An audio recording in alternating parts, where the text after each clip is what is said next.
साधारण या कर्मचाऱ्याच्या फसवणुकीचा मोडस काय आहे? गणेश जगताप म्हणून एक आपला कर्मचारी आहे, त्याच्यावर हा गुन्हा दाखल करण्यात आलेला आहे.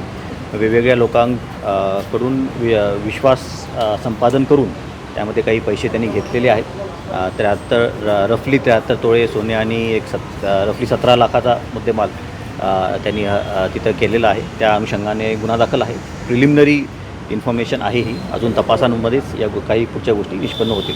सर, प्राइमा फेसी किती रुपयांची फसवणूक आहे आणि याच्यात काही सोन्याचं जसं मी सांगितलं की 73 तोळे सोनं आणि 17 लाख रुपीज रफली हा फिगर टोटल त्यांनी घेतलेला आहे, अशी प्रायमरी इन्फॉर्मेशन FIRमध्ये आहे. पुढील तपासामध्ये अधिक गोष्टी निष्पन्न होतील. कर्मचाऱ्यावर आधी एकदा कारवाई झाली होती निर्माणाची, आता आपण काय नव्यानं कारवाई करणार आहोत का? तसं जेवढं मला माहिती आहे की ऑलरेडी त्याला सस्पेन्शन केलेलं आहे.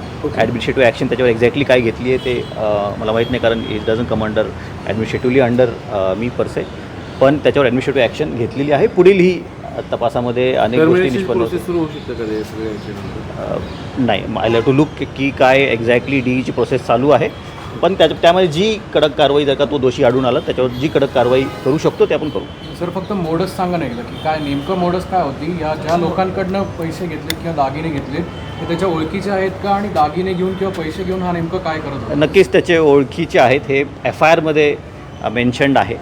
एक्झॅक्टली मोडस काय होती हे आपल्याला तपासामध्ये निष्पन्न होईल.